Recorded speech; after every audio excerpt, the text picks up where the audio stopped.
Hello friends, कैसे हैं आप। मैं अमित वर्मा एक बार फिर से एग्जाम्पल परिवार में आपका स्वागत करता हूं। सबसे पहले आपको दीप पर्व की ढेर सारी शुभकामनाएं। हैप्पी दिवाली बच्चे। और मुझे उम्मीद है आपकी ये दिवाली काफ़ी मंगलमय होगी और इस दिवाली में आपकी जो सफलता है वो आपके काफ़ी करीब होगी। तो बच्चे चलिए आपकी सफलता की शुभकामनाओं के साथ शुरू करते हैं आज का सेशन। आज मैं आपको सिंपल इंटरेस्ट साधारण ब्याज पढ़ाने जा रहा हूँ। सिंपल इंटरेस्ट साधारण ब्याज कराने जा रहा हूँ और ये इंटरेस्टिंग टॉपिक है। आप जानते हैं इस टॉपिक में क्वेश्चंस कभी कभी फंस जाते हैं, दोबारा पढ़ने की आवश्यकता होती है। तो आप लोग इसको अच्छे से रिवीजन कर लीजिए, रिवाइज कर लीजिए दिल्ली पुलिस के पॉइंट ऑफ व्यू से। ठीक है बच्चे। साधारण ब्याज, सिंपल इंटरेस्ट।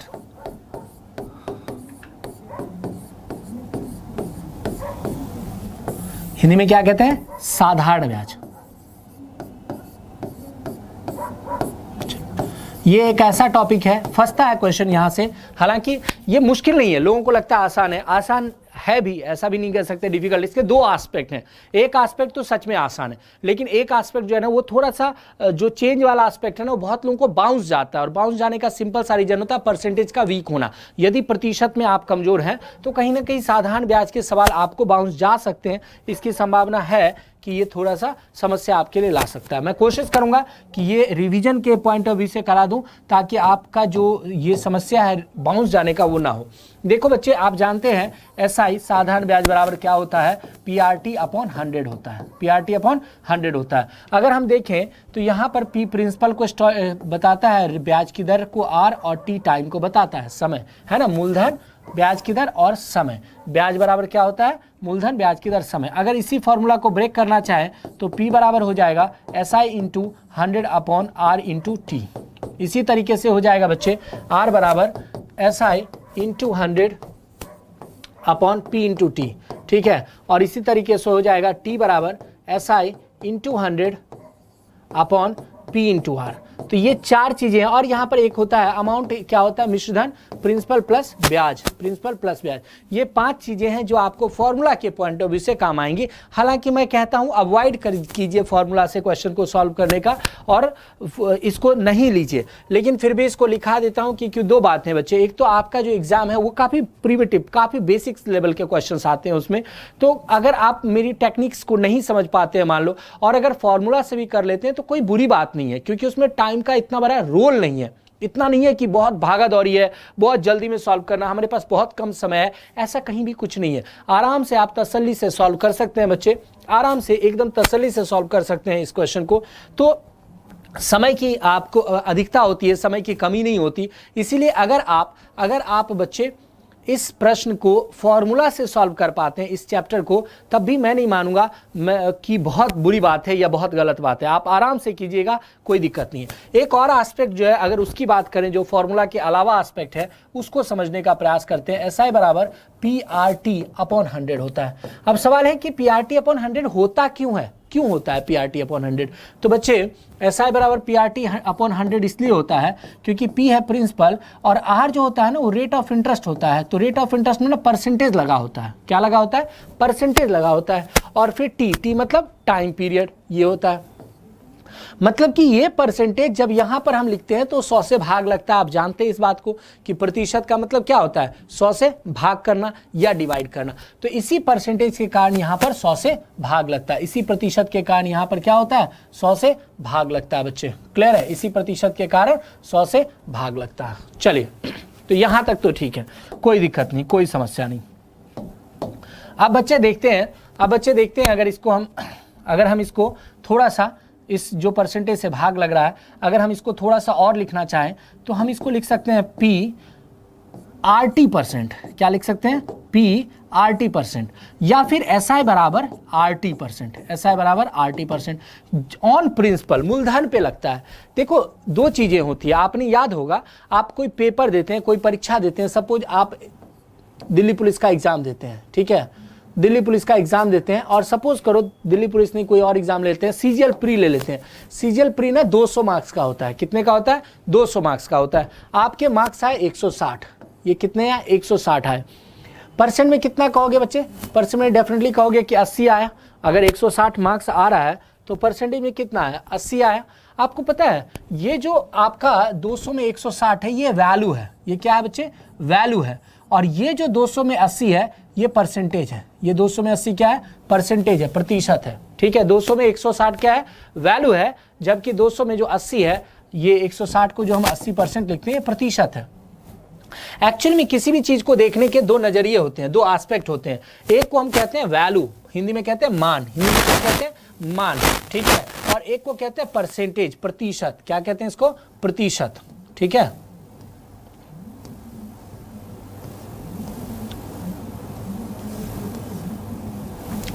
एक को कहते हैं प्रतिशत, दूसरे को क्या कहते हैं, मान, और पहले को क्या कहते हैं, प्रतिशत, ठीक है। ये कहते हैं वैल्यू और परसेंटेज, वैल्यू और परसेंटेज, ये दोनों चीजें छिपी हुई हैं इसमें। तो अब बात आती है कि बच्चे, अब बात आती है ये वैल्यू है, ये प्रतिशत है, ये मान है, ये प्रतिशत है, ये दो एस्पेक्ट हैं किसी चीज के। तो यहां पर जो SI है ना बच्चे, ये जो SI है बेसिकली ये मान है। SI क्या है, ये मान है। ये जो आपको 160 आया ये एक तरह से समझो यहां पर ब्याज, वहां पर मार्क्स के संदर्भ में था। अगर हम संदर्भ चेंज कर लें तो हम ब्याज कह सकते हैं 160 रुपया, जो एक तरह का वैल्यू है। अगर आपको 5000 रुपये मैंने दिए और आपने मुझे 3000 रुपये ब्याज दिया तो ये 3000 क्या है, मान है, वैल्यू है। परसेंटेज में देखिए तो 60% इंटरेस्ट दिया, तो परसेंटेज में क्या कहेंगे, 60%। तो जो RT है ना ये 80%, RT जो है ये 80% है। थोड़ी सी बातें ऑफ दिमाग जा सकती है आपके, थोड़ा सा ऊपर उड़ सकता है कि क्या समझा दिया, तो आप ऐसे फिर से समझने का प्रयास करना। एक तरफ होता है वैल्यू, एक तरफ था परसेंटेज, एक तरफ वैल्यू, एक तरफ परसेंटेज। ये जो आपने 80 मार्क्स 160 मार्क्स लाए ये वैल्यू है, मार्क्स 160 लाना ये क्या है, अंक है। और जो परसेंटेज बना 80 ये प्रतिशत है, 80 क्या बना, प्रतिशत है। तो ये दोनों एस्पेक्ट है, बात समझ रही है, ये दोनों एस्पेक्ट है। अब बच्चे इनके बीच में संबंध होता है। तो सबसे पहली बात तो आप यहां से ये समझ जाओ SI बराबर क्या होता है, RT%। SI बराबर क्या होता है, RT%। और ये RT% किस पे कैलकुलेट होता है, तो RT% कैलकुलेट होता है, RT% कैलकुलेट होता है ऑन, कैलकुलेट ऑन प्रिंसिपल। किस पर होता है, मूलधन पे होता है। किस पे होता है बच्चे, प्रिंसिपल पर होता है, मूलधन पे होता है, ठीक है। Calculated on principal. क्लियर है बच्चे, यहां तक ठीक है सबको, चलिए क्लियर है, यहां तक कोई समस्या नहीं, सबको क्लियर है, ठीक है। अब समझते हैं RT% इज ऑन प्रिंसिपल, मूलधन के ऊपर RT% की गणना की जाती है। अब यहां पर ध्यान देते हैं बच्चे, एक बात और समझते हैं, SI बराबर जैसे PRT होता है, PRT होता है ना, PR%T। तो SI is directly proportional to principal. इसका मतलब हुआ कि अगर मूलधन बढ़ जाए तो ब्याज बढ़ेगा, और अगर मूलधन घट जाए तो ब्याज घटेगा। अगर आप किसी को ज्यादा रुपया देंगे तो इंटरेस्ट भी ज्यादा देगा, किसी को कम रुपया दोगे तो इंटरेस्ट भी कम देगा। मतलब समानुपाती है, डायरेक्टली प्रोपोर्शनल है, समानुपाती है, ठीक है। इसी प्रकार से SI is directly proportional to rate of interest. SI is directly proportional to rate of interest, मतलब ब्याज जो है ना, ब्याज की दर का समानुपाती है। ब्याज की दर का समानुपाती है, मतलब कि ब्याज बढ़ेगा तो ब्याज की दर बढ़ेगी तो ब्याज भी बढ़ेगा, ब्याज की दर घटेगी तो ब्याज घटेगा, ब्याज की दर बढ़ेगी तो ब्याज बढ़ेगा, और ब्याज की दर घटेगी तो ब्याज घटेगा। क्लियर है, SI is directly proportional to rate of interest, ठीक है। इसी प्रकार से बच्चे SI is directly proportional to time भी होता है, SI is directly proportional to समय भी होता है। ब्याज जो है ना समय का समानुपाती है, ब्याज क्या है, समय का समानुपाती है ब्याज। SI is directly proportional to time period, SI is directly proportional to time period. SI समय का समानुपाती है, SI क्या है, समय का समानुपाती है, ठीक है। तो यहाँ तीन बातें आपके ध्यान में रखना है, मतलब कि समय बढ़ेगा तो ब्याज बढ़ेगा, समय ब्याज की दर बढ़ेगी तो ब्याज बढ़ेगा, और अगर मूलधन बढ़ेगा तब भी ब्याज घटेगा। जबकि मूलधन घटेगा तो ब्याज घटेगा, ब्याज की दर घटेगी तो ब्याज घटेगा, समय घटेगा तो भी ब्याज घटेगा। मतलब ये समानुपाती है। आपको पता है ये वेरी वेरी इंपॉर्टेंट कॉन्सेप्ट है, यहां से प्रश्न बनते हैं एग्जाम में, और यही वाला एस्पेक्ट समझ नहीं पाते हैं। पहले वाला एस्पेक्ट सब समझ लेते हैं, ये वाला एस्पेक्ट नहीं समझ पाते हैं। चलिए तो हम सबसे पहले एग्जाम के पॉइंट ऑफ व्यू से पहले वाला एस्पेक्ट समझेंगे। हम कहेंगे प्रिंसिपल आपको किसी चीज का दिया हुआ है 5000, रेट ऑफ इंटरेस्ट दिया है बच्चे 12%, और समय दिया है, टाइम दिया है आपको 6 वर्ष। आपसे कहता है ब्याज बताओ, क्या बताओ, ब्याज बताओ, इंटरेस्ट बताओ, कैसे होगा, जल्दी से आंसर करेंगे, ठीक है। मैं वेट कर रहा हूं आपके आंसर का, फटाफट बताएंगे। चलिए अगर हम देखें बच्चे, अगर हम देखें मूलधन आपका दिया हुआ है, दो तरीके हैं, दो एस्पेक्ट में बांट देते हैं। फॉर्मूला वाला तरीका ऐसा है बराबर क्या हुआ बच्चे, PRT/100, यही हुआ। ऐसा है बराबर PRT/100। P कितना है 5000, ठीक है। R कितना है ब्याज की दर 12% और T कितना है बच्चे 6 डिवाइड बाई कितना है 100। ये काट दिया, ये काट दिया, ठीक है। इसको गुणा कर दिया, 12 पंचे 60, 6 36, कितना आंसर हो गया 3600 रुपया। कितना इंटरेस्ट हो गया 3600 रुपया, ये निकाल दिया। ये आपका हो गया कुकर मेथड। कुकर मतलब एक कुकर है, चावल डाला, पानी डाला, सीटी लगाया, खाना पक गया, वही वाली बात है। आपके पास एक फॉर्मूला है, आपने उसमें सब चीज़ डाला, खाना पक गया, आपका आंसर आ गया। पता नहीं चला हुआ क्या, थोड़ा सा दिमाग लगाना। मैंने क्या बोला आपको, इंटरेस्ट निकालना। SI क्या होता है, RT% होता है। मतलब कि RT% होता है मतलब ब्याज की दर और समय का गुणा लगता है। हमने देखा 12% ब्याज की दर है और 6 वर्ष की बात है, मतलब 72% इंटरेस्ट होगा।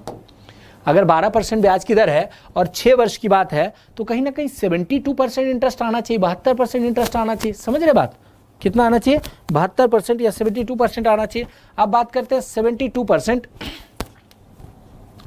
अब बात करते हैं बच्चे 72% इंटरेस्ट के बारे में, ठीक है। किसके बारे में बात करते हैं, 72% इंटरेस्ट के बारे में बात करते हैं कि किस पे, ये 72% ऑन विच, ऑन प्रिंसिपल, मतलब कि 72,000 रुपये पर लगना है, सॉरी 5,000 रुपये पर 72%, ही हमारा आंसर है। निकालना आसान है, 5,000 का 72% निकाला, कितना सिंपल है ये बताओ। 5,000 का अगर हम 10% निकाले तो 500 होता है, 70% निकाले अगर 500 होता है, 70% निकाले तो 3500 होगा, हो जाएगा, 5 सत्ते 3500 हो जाएगा। और 1% 50 है तो 2% 100 होगा, 2% और जोड़ दिया, हमारा आंसर कितना होगा 3600 होगा। कितना होगा 3600 होगा। तो इसमें क्या हुआ, इसमें आपको मेहनत लगा, इसमें आपका दिमाग खर्च हुआ, इसमें आपको ना लगा कि क्या परसेंटेज निकालना है। लेकिन पता है maths is all about this, not about this. Math हम फॉर्मूला की वजह से नहीं सीखते हैं, क्योंकि फॉर्मूला आपको एक सेट पैटर्न पर मिल जाता है और आप अपना दिमाग बिना लगाए आप उसको सॉल्व कर लेते हैं। अब क्या है, ये दिखने में तो आसान लगा, आपने चलो जी कर लिया, लेकिन आपके दिमाग में कुछ घुसा नहीं। अगर मैं क्वेश्चन को थोड़ा सा मोल्ड कर दूं, रेट ऑफ इंटरेस्ट यहां से बढ़ा के कह दूं 3 से 3.5% हो गया, बताओ कि एक्स्ट्रा कितना इंटरेस्ट आएगा, तो आप लग जाएंगे फिर फॉर्मूला में डालने। पहले 3% पे निकालेंगे, फिर 3.5% पे निकालेंगे, फिर दोनों को घटाएंगे और आंसर करेंगे। जबकि आप अगर यहां से करेंगे तो आप तुरंत कर लेंगे, आप कहेंगे अच्छा आधा ही % एक्स्ट्रा आया ना, तो ½ % इंटरेस्ट निकाल देते हैं, आंसर आ गया। तो बात आती है कि इसमें आपको मुश्किल जरूर लगता है, अपने ब्रेन में डिफिकल्टी होती है, दिक्कतें होती हैं, लेकिन लॉन्ग टर्म का रास्ता यही है। जब आप क्वेश्चन को जल्दी सॉल्व करना चाहेंगे, जब आप कॉन्सेप्ट के अंदर घुसना चाहेंगे, तो कहीं ना कहीं आपको यहीं से गुजरना पड़ेगा बच्चे, ठीक है। चलिए, दिवाली का पूरा माहौल बना हुआ है और इस माहौल में भी आप लोग क्लास देख रहे हो, तो ये कहीं ना कहीं बहुत बड़ी बात है मेरे लिए, ठीक है। आप सबको एक बार फिर से दिवाली की ढेर सारी शुभकामनाएं बच्चे। आपका दिवाली मंगलमय हो, काफ़ी अच्छा हो और ये वर्ष भी काफ़ी अच्छा हो, आपकी सफलता जल्द ही आपको मिले। चलिए, रेट ऑफ इंटरेस्ट है बच्चे 6.5%, टाइम पीरियड है 4 वर्ष, टाइम पीरियड है 4 वर्ष। SI बताना है, ठीक है, SI बताना है। 8,500 पर 6% से 6.5% से 4 वर्ष के लिए आपको ब्याज बताना है। जल्दी से बताने का प्रयास करेंगे, बहुत आसान सा सवाल, बहुत ही आसान सा सवाल, जल्दी से बताने का प्रयास करेंगे।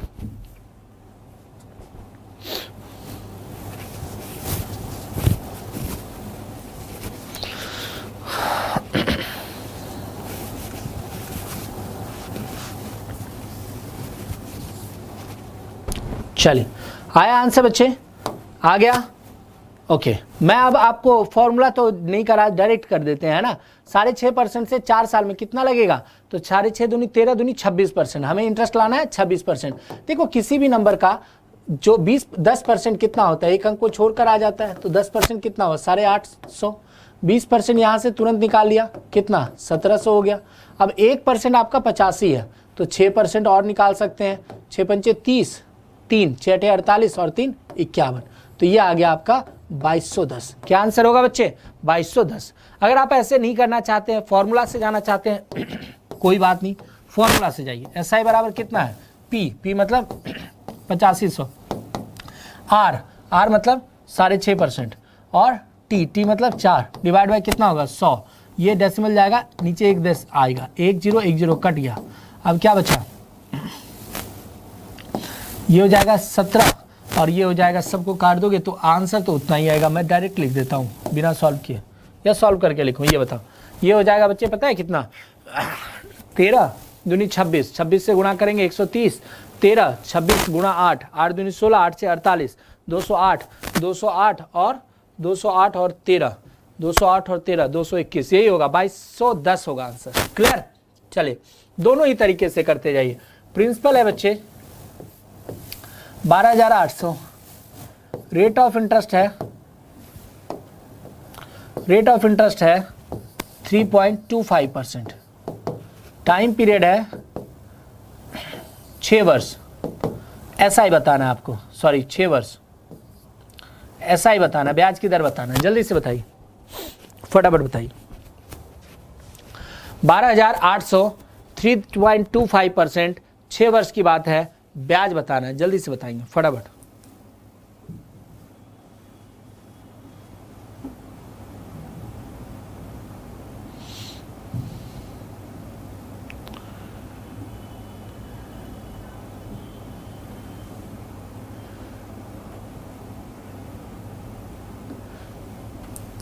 चलिए आंसर बताएंगे, क्या आंसर आया। ओके, आ गया आप लोगों का आंसर, आने लगा, देखते हैं भाई क्या करेंगे। 18% तो ऐसे हो गया, और यहाँ पर 25 से करेंगे तो 1.5% और हो गया, मतलब हमें सारे 19% निकालना है। कितना परसेंट निकालना है? सारे 19। 10% है 1280, तो ये कितना हो जाएगा? 2560 हो जाएगा। 20% माइनस कर दें आधा परसेंट, अगर 10% 1280 है तो 2560 हो गया 20%, आधा परसेंट माइनस करेंगे, 1% है 128, आधा परसेंट होगा 64, माइनस कर दो 2496, कितना आंसर होगा? 2496, ये आंसर होगा। अब बताओ ये मजा आ रहा है कि नहीं आ रहा? डेफिनेटली आ रहा है, समझ रहे बात? ऐसे आता है क्या? मजा नहीं, आंसर, समझ गए? तो भाई ये आंसर आप जल्दी में ला सकते हो, परसेंटेज सिर्फ आपका अच्छा होना चाहिए, और नहीं तो फिर लग जाओ कुकर में, और कुकर से आप बस एक कॉन्सेप्ट ही कर सकते हो सॉल्व, उसके अलावा कोई क्वेश्चन कुकर मेथड से नहीं कर पाओगे, फिर आपको आना यहीं पड़ेगा। तो मैं बार बार इसलिए इसको करा रहा हूं और उसको करा रहा हूं, क्योंकि जो बच्चे इधर वाले हैं वो धीरे धीरे इस पर शिफ्ट कर जाए, ताकि वो जब क्वेश्चन वेरिएशन आए तो उसको कर पाए आसानी से। चलिए तो बच्चे अगर मैं देखूं इसमें फॉर्मूला से करूं तो ऐसा है बराबर क्या हो जाएगा? 12,800 और गुणा में 3.25 गुणा में 6 और बट्टे में 100, काट के करोगे 2496 ही आएगा अगर यही आ रहा है तो। और मैं एक बार क्रॉस वेरिफिकेशन कर लेता हूँ। 6 18, 1.5 9.5, सारे 19 और इधर हो गया 20%, 2560 में से 1% 64 घट जाएगा, 64 घट जाएगा, 60 घटेगा 2500, 4 घटेगा 96, 2496, यही आंसर आएगा। ठीक है, काट काट के कुछ भी कर लो, यही आंसर आएगा। चलिए तो अब आते हैं बच्चे इसी का सेकेंड एस्पेक्ट पे। जैसे कि अभी गौर से देखो तो प्रिंसिपल दे रहा है, रेट ऑफ इंटरेस्ट दे रहा था, टाइम पीरियड दे रहा था, ब्याज नहीं दे रहा था। हमने बदल दिया थोड़ा सा इशू, हम ऐसा करते हैं ब्याज दे देते हैं आपको, और रेट ऑफ इंटरेस्ट और टाइम पीरियड या प्रिंसिपल तीनों में से कुछ भी गायब कर सकते हैं, है ना? क्योंकि क्वेश्चन बनता कैसे है? डेटा के वेरिएशन से बनता है। हमारे पास क्या डेटा है? प्रिंसिपल है, रेट ऑफ इंटरेस्ट है, टाइम पीरियड है और इंटरेस्ट है, यही चीज है हमारे पास। तो हम इसमें से अगर इंटरेस्ट अब तक पूछ रहे थे तो अब इंटरेस्ट को गिवन कर देते हैं और आपसे दूसरी बातें पूछ लेते हैं। चलिए तो सबसे पहले मैं पूछूंगा आपसे टाइम निकालना, या फिर चलो टाइम दे देता हूं, ठीक है, टाइम दे देता हूं, या फिर रेट ऑफ इंटरेस्ट दे देता हूं। प्रिंसिपल है आपका 8,000 रुपया, ठीक है, इंटरेस्ट लग गया 8,000 में आपको 6,000 रुपया, और ब्याज की दर है बच्चे, ब्याज की दर है 6,000 रुपया, ब्याज की दर है 5%। तो बताओ 5% ब्याज से कितने समय में, टाइम पूछ रहा है, क्या पूछ रहा है? समय पूछ रहा है। कहता है 5% ब्याज से कितने समय में 8,000 पे 6,000 रुपया इंटरेस्ट बन जाएगा? इन हाउ मेनी ईयर?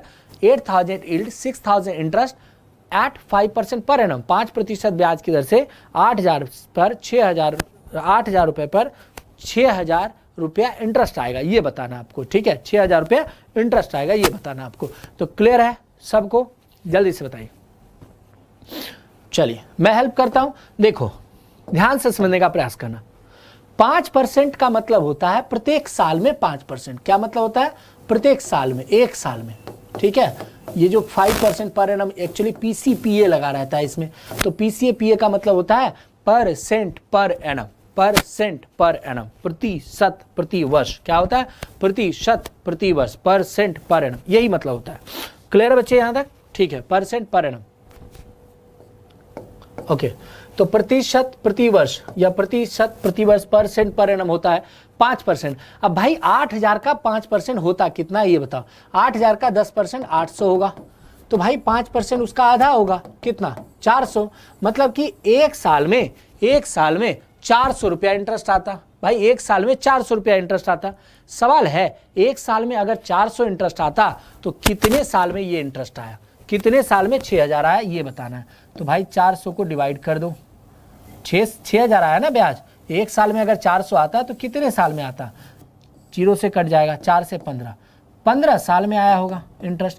जब आप एक साल में 400 रुपया इंटरेस्ट देते हो, आप खुद सोचो, मैंने आपको 8,000 दिया, प्रति वर्ष आपने 400 रुपये मुझे दिया और मेरे पास टोटल आया 6,000, तो कितने साल में आया होगा? तो क्या हम 6,000 को अगर डिवाइड कर दें 400 से तो नहीं पता चल जाएगा? पता चल जाएगा ना, 15 साल में आया होगा। आप इसको फॉर्मूला कुकर मेथड से करते तो क्या कहता आपका कहता टाइम बराबर होता है rate of interest into 100 upon में प्रिंसिपल इंटू पता नहीं क्या कहता है, मैं तो फॉर्मूला भूल जाता हूँ, मुझे आता ही नहीं है कुछ। SI into 100 upon principal into rate of interest, ये होता है। SI कितना है बच्चे? 6,000, रेट ऑफ इंटरेस्ट 100, प्रिंसिपल कितना है? 8,000 और रेट ऑफ इंटरेस्ट कितना था? 5%। तो ये 10 कट गया, 5 से काट दिया 20 बार में, और 2 से काट दिया 3 बार में, 2 से काट दिया 4 बार में, 4 से काट दिया 5 बार में, 5 दिया 15 साल में ऐसा हुआ। तो हम इतना दिमाग क्यों लगाएं इसमें? हालांकि दिमाग कम लगता है, लेकिन मैंने जैसा कहा इसका इम्पैक्ट लॉन्ग टर्म में नहीं है। लॉन्ग टर्म में जैसे आप बदलेंगे, गियर चेंज करेंगे क्वेश्चन का, वैसे इनसे फंसने लगेंगे। तो मैं कहूँगा अवॉइड करो, धीरे धीरे से ही सही, लेकिन अवॉइड करो। एक बार में नहीं हो सकता तो कोई बात नहीं, आराम से करो, लेकिन इसको छोड़ो, ठीक है। चलिए अगला सवाल करते हैं।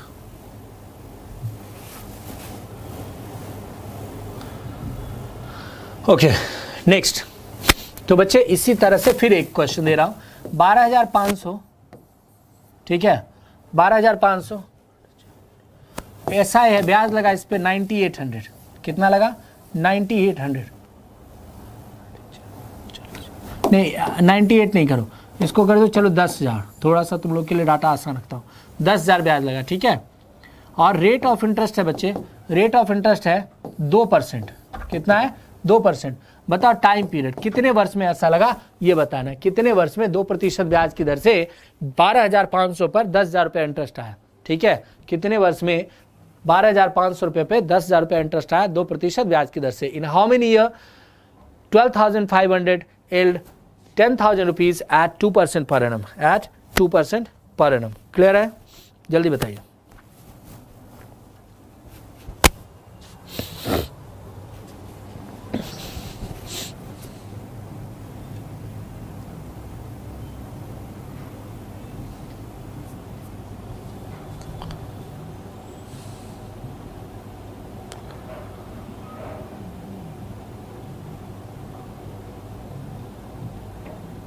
चलिए क्या आंसर होगा फटाफट बताइए।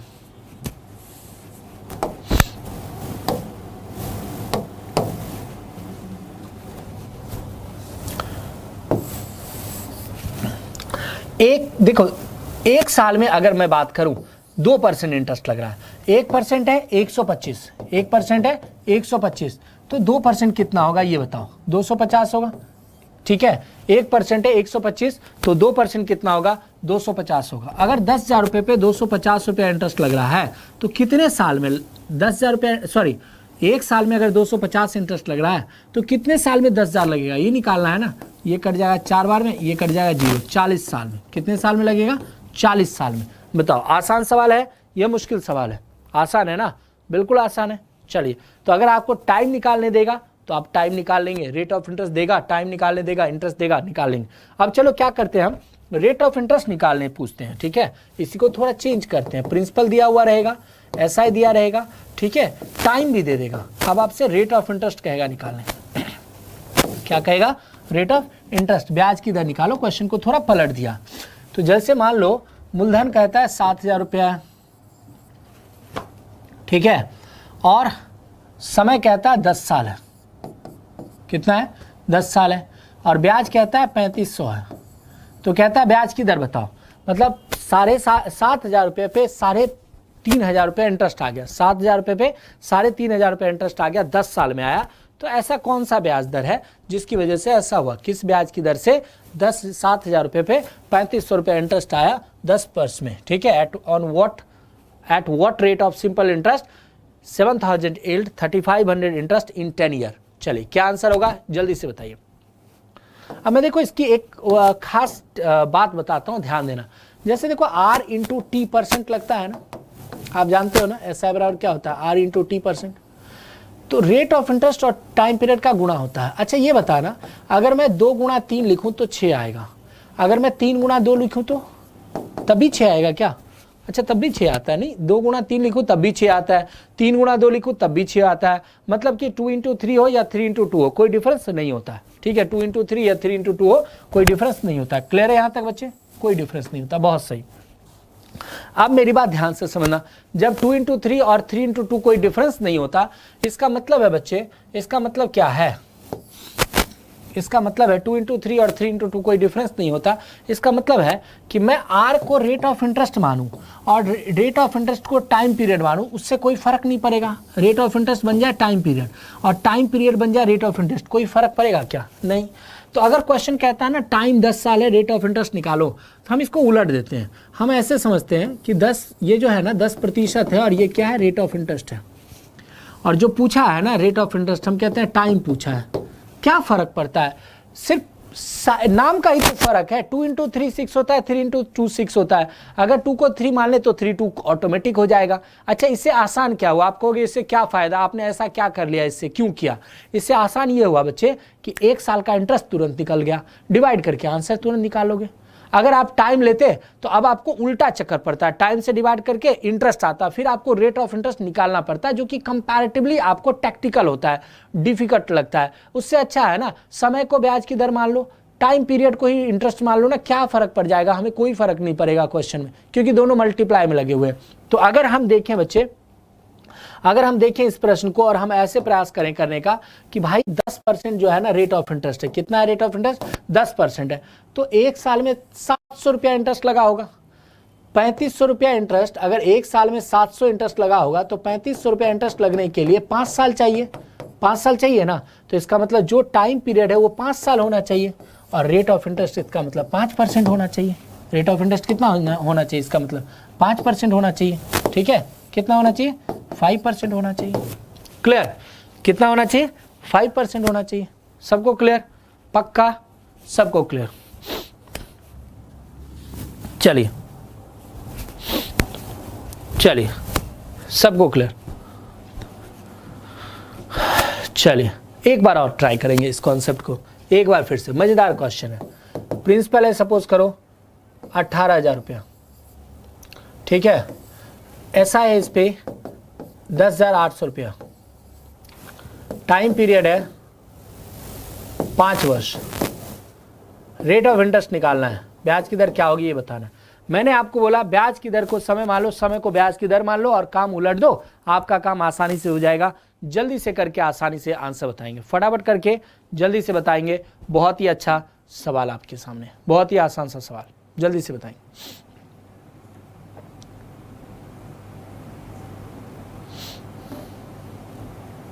जल्दी से।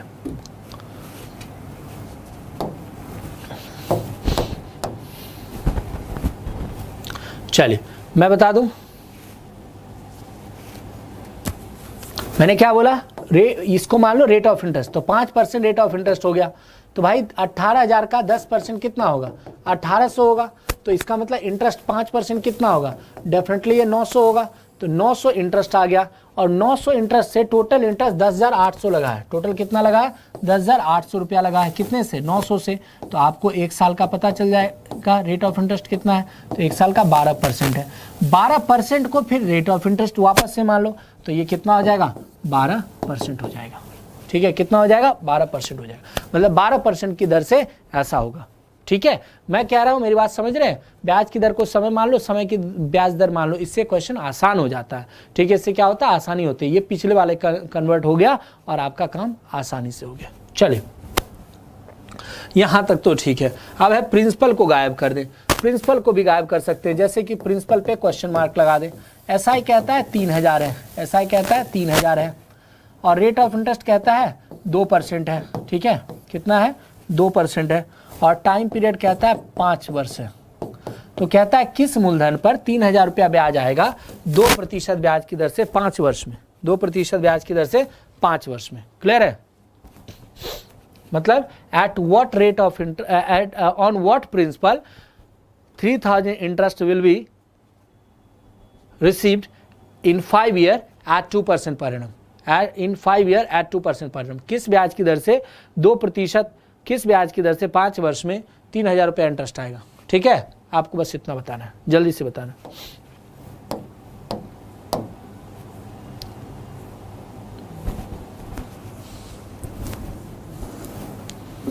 चलिए हो गया बच्चे आंसर, क्या आंसर है जल्दी बताइए फटाफट।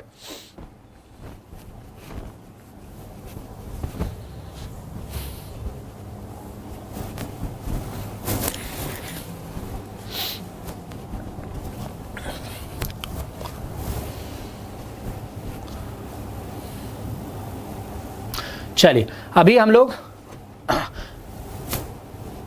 देखो, आप जानते हो ना कि 5 वर्ष में 2% से कितना लगा होगा इंटरेस्ट, 10% लगा होगा। 10% रुपया की वजह से 3000 रुपया इंटरेस्ट लगा, तो 10% कितना हो गया, 3000 हो गया। 10% कितना हो गया, 3000 हो गया। प्रिंसिपल अपने आप में 100% होता है, अपने आप में इसी के ऊपर तो ये लगता है इंटरेस्ट, तो अपने आप में 100% होता है। तो 2% की दर से 5 वर्ष में अगर 3000 रुपया है, तो प्रिंसिपल जो है हमारा वो 100% है, वो कितना होगा ये बताओ।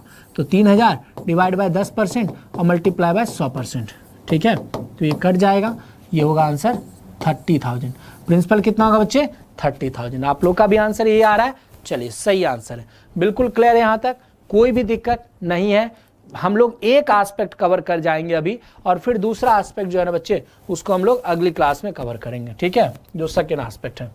प्रिंसिपल फिर से गायब कर रहे हैं। रेट ऑफ इंटरेस्ट है बच्चे 2.5%। टाइम पीरियड है बच्चे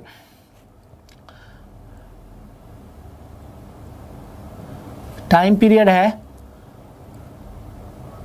15 साल, और इंटरेस्ट है एसआई है 7500 रुपया। बताइए प्रिंसिपल क्या होगा। 2.5% से 15 साल में 7500 रुपया इंटरेस्ट आ रहा है, तो मूलधन क्या होगा, प्रिंसिपल क्या होगा, जल्दी से बताइए। ये आरटी लग गया कितना, 15 दूनी 30, 37.5%। 37.5% कितना है ब्याज, 7500 के बराबर है। मूलधन कितना होता है, 100%। बता दीजिए कितना होगा, 7500 डिवाइड बाय 37.5% इंटू 100%। ठीक है, तो ये काट दो डबल, आंसर होगा कितना, 20,000 रुपया। 20,000 का 37.5% कितना होगा, 7,500 रुपया होगा। ठीक है, तो यहाँ तक आपका एक एस्पेक्ट क्लियर हो गया बच्चे। इस जगह पे हमने एक एस्पेक्ट पूरा किया। अगली क्लास में आप इससे आगे का एक और कॉन्सेप्ट, जिसमें कि मैं जो रेट ऑफ इंटरेस्ट का चेंज वगैरह है उसकी प्रैक्टिस अच्छे से आपको करा दूंगा। चलिए आज के लिए इतना ही। Once again happy Diwali, enjoy कीजिए, और सफलता के लिए मैं प्रार्थना करूंगा कि आपकी सफलता जल्द से जल्द मिले। चलिए।